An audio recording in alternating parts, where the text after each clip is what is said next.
पिछले दिनों हमने एक वीडियो के अंदर आपको राव चांपा जी की छतरी दिखाई थी। तो आज हमारे साथ हैं चांपा जी के वंशज राजवीर सिंह जी चांपावत। राजवीर सिंह जी, पिछले दिनों आपने भी वीडियो देखा होगा, हम चांपा जी की छतरी पे गए थे और उसके बारे में एक हमने पूरा डॉक्यूमेंट्री की थी। तो आपका चांपावत वंश इतना बड़ा है, चांपा जी के जो वंशज है पूरे देश में फैले हुए हैं, लेकिन उनकी छतरी बिल्कुल दयनीय हालत के अंदर है। तो उसके पुनर्निर्माण की या उसको आगे कुछ बढ़ाने की या वहाँ पे पर्यटन क्षेत्र विकसित करने की क्या योजना है आप लोगों की? चांपा जी की छतरी को लेकर के मैं लगातार कापरडा में चांपा जी की छतरी है और मैं लगातार वहाँ उन सबसे जुड़ा हुआ हूँ। वहाँ डूंगर सिंह जी हैं, अभी जो सरपंच भी हैं, उनसे भी जुड़ा हुआ। और सर्वप्रथम ये छतरी बहुत ही जीर्ण शीर्ण हो गई थी, तो सबसे पहले छतरी का जीर्णोद्धार जो जसवंत सिंह जी जसोल जो वित्त मंत्री थे भारत के स्वर्गीय, उन्होंने राज्यसभा फंड से कुछ पैसा दिया था, उससे इसका पहली बार पुनर्निर्माण किया गया था। छतरी को आज जो स्थिति है वो इससे भी बेहतर हो गई थी, लेकिन वहाँ उस समय इसको वापस करवाया गया था और आसपास में 4 दीवारी बनाई गई थी।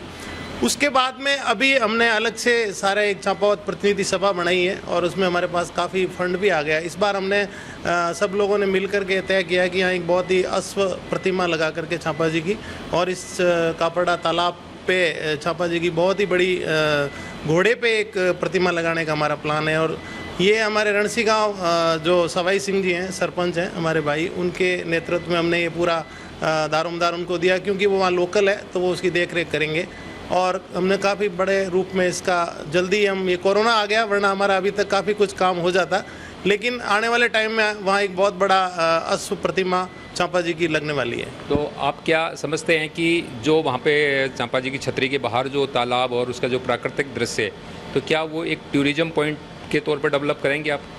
हाँ, ये भी हमारी योजना थी। हमने बात करी थी कि पर्यटक विभाग भी इस तरह उनका भी फंड होता है, और वो कापरडा जो स्थान है वो एक कापरडा एक तो जैन मंदिरों के लिए भी विख्यात है, वहाँ काफ़ी पर्यटक आते हैं। और ये जो कापरडा तालाब है, इस तालाब के अंदर भी बावड़ी भी बनी हुई है, एक बहुत पुरानी बावड़ी है, और चांपा जी की वहाँ एक मंदिर भी है बहुत बड़ा, ये भी उस समय प्राचीन काल में बना हुआ है और चांपा जी के टाइम का ही बना हुआ है।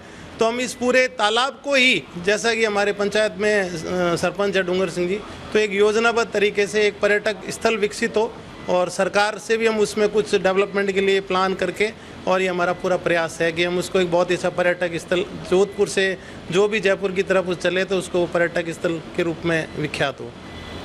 पिछले दिनों जब हम कापरडा गए थे तो वहाँ के जो सरपंच डूंगर सिंह जी है, वो उन्होंने दावा किया था कि राजनाथ सिंह जी भी चांपावत है। तो क्या आपके वंश में आपको उसके बारे में ध्यान है, इतिहास के बारे में? हमारा जो चांपावत वंश है, हमारे हमने अधिकतर लड़ाइयाँ ही लड़ी है। हम जोधपुर शासन में, जोधपुर के शासक के जो सबसे इनके युद्ध में सबसे आगे लड़ने वालों में हमारे पूर्वज ही थे, और हम लोग लड़ते लड़ते यूपी, आगरा और इवन हमारे झारखंड तक चांपावतों के गांव है।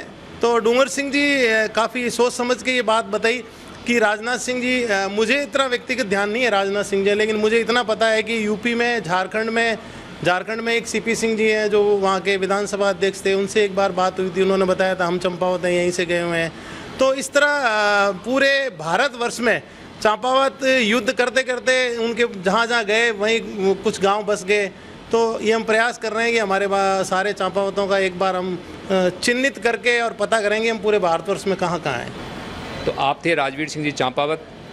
आपने ये भी बताया है कि जो कापरडा में चांपा जी की छतरी है उसका जीर्णोद्धार किया जाएगा और उस स्थल को पर्यटन के रूप के अंदर उसको विकसित किया जाएगा।